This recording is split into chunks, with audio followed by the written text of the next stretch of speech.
माननीय सदस्य professor Manoj Kumar Jha 4 minutes. शुक्रिया सर, शुक्रिया उपसभापति महोदय।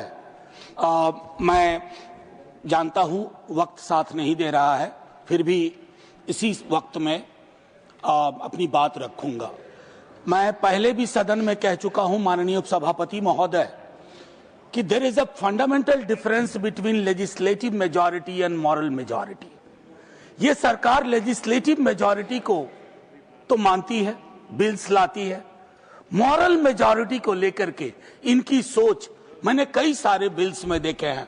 मैं माननीय ईएम साहब को मुस्कुराता देख रहा हूं, विपरीत परिस्थिति में भी उनकी मुस्कुराहट आकर्षक है। माननीय उपसभापति महोदय, हमने कॉलेज के दिनों में पढ़ा, आपने भी पढ़ा होगा, जॉर्ज ऑरवेल, माइकल फुको। इस सरकार ने भले डीकोलोनाइजेशन वगैरह वगैरह अलग बात होती हो, लेकिन बिग ब्रदर इज वॉचिंग से लेकर के विजिबिलिटी इज ए ट्रैप, इसी के बीच में सारे अधिनियम, सारे बिल्स आते हैं।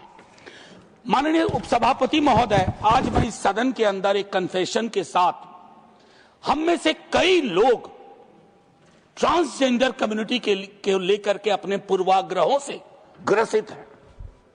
पूर्वाग्रह सबटेरेनियन लेवल पे है और हम सब जब तक अपनी वोकैबुलरी ऑफ प्रेजुडिसेस को खत्म नहीं करेंगे, डील नहीं करेंगे, हम कभी ईमानदार विश्लेषण नहीं कर पाएंगे और इनकी जिंदगी क्यों महत्वपूर्ण है और क्यों हमारे ही तरह की गरिमा चाहिए, ये मैं माननीय उपसभापति महोदय चाहूंगा। मैं आज धन्यवाद करना चाहता हूं अपने स्टूडेंट्स का, दिल्ली यूनिवर्सिटी के, अपने परिवार के सदस्यों का, अपने दोस्तों का, अपने सहपाठियों का, अपने कुछ संसद सदस्यों का भी, जिन्होंने इस पूरे मसले पे मेरे ज्ञान का भी विस्तार दिया। माननीय उपसभापति महोदय, अभी पिछले दिनों प्रेस क्लब पर ट्रांसजेंडर कम्युनिटी ने एक विशाल आयोजन किया था। मैं भी आमंत्रित था, रेणुका जी भी थी, जॉन ब्रिटास थे। उसमें से एक व्यक्ति जो पैनल में थे, उन्होंने जो कहा मैं एक 30 सेकंड में बताता हूं। पुरुष कह करके जन्म हुआ, लेकिन मेरे अंदर की भावना स्त्री वाली है। कौन डॉक्टर बताएगा? अब मैं डॉक्टर के पास जाऊं, मैं बताऊं मेरे शरीर की प्रवृत्तियां क्या है?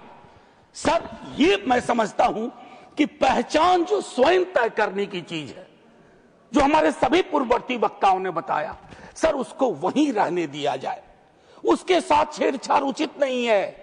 हम युद्ध के मध्य में हैं, संकट का सामना कर रहे हैं, ये मोर्चा क्यों खोल के बैठ गए? मेरा दूसरा आपसे कहना है कि सर, पहचान को फाइलों और प्रमाण पत्र में बंधक मत बनाइए, उसको गिरवी मत रखिए। नौकरशाहों को बहुत काम है।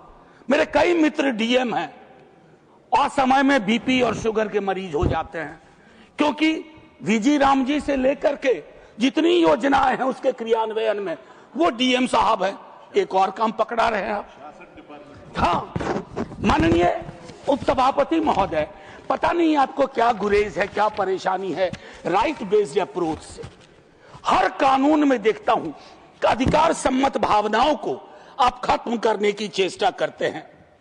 पारिवारिक, एक तो मैं कहूंगा कि बहुत ही जो एक मेजॉरिटेरियन नजरिए से बिल बनाया गया है, एकांगी दृष्टिकोण है। हम एक पारिवारिक पृष्ठभूमि भी इसमें देखते हैं। मेरा मानना है कि कई जगह परिवार में ही अस्वीकृति और हिंसा की भी गुंजाइश रहती है बड़े पैमाने पर। मेडिकलाइजेशन मैं बोल चुका, एक अपने आप में बहुत बड़ी प्रॉब्लम है। सर 30-40 सेकंड लूंगा और मैं वही तर्क दूंगा सर कि जो लोग यहां नहीं हैं, हम उनके बारे में कानून बना रहे हैं और वो स्टेक होल्डर भी नहीं, स्टेक होल्डर डिस्कशन भी नहीं हुआ, कंसल्टेशन नहीं हुआ। सर 14, 19 और 21 मैंने नालसर को तो बहुत लोगों ने कहा, Puttaswamy versus of union of India, जिसके अंदर यह स्पष्ट है निजता और व्यक्तिगत पहचान गरिमा के साथ व्यक्ति की स्वतंत्रता के केंद्र में है। सर एक चीज होती है इंटरसेक्शनैलिटी, आप खुद लखनऊ विश्वविद्यालय से हैं। इंटरसेक्शनैलिटी का तात्पर्य होता है कि मैं ट्रांसजेंडर होने के अलावा क्या किस जाति से हूं, किस समुदाय से हूं, किस आर्थिक वर्ग से हूं, ये इंटरसेक्शनैलिटी भी बहुत कुछ निर्धारित करती है। और माननीय उपसभापति महोदय, आखिरी टिप्पणी, योगा का प्रिंसिपल्स जो हैं, जिसके अंदर ये स्पष्ट मानक था कि आत्म पहचान, शारीरिक स्वायत्ता, गैर भेदभाव, ये सारी चीजें होनी चाहिए। मैं सरकार से आग्रह करूंगा, आखिरी में सर, जय हिंद बोलने से पूर्व मैं सरकार से आग्रह करूंगा, ये जो लोएस्ट हैंगिंग फ्रूट को पकड़ के लटकने की आपकी आकांक्षा रहती है, और उसको उससे बाज आइए और इसको सेलेक्ट कमेटी में भेज करके एक व्यापक कंसल्टेशन करिए, ताकि उस समुदाय को भरोसा हो कि अब आप जय हिंद बोल दीजिए माननीय सदस्य।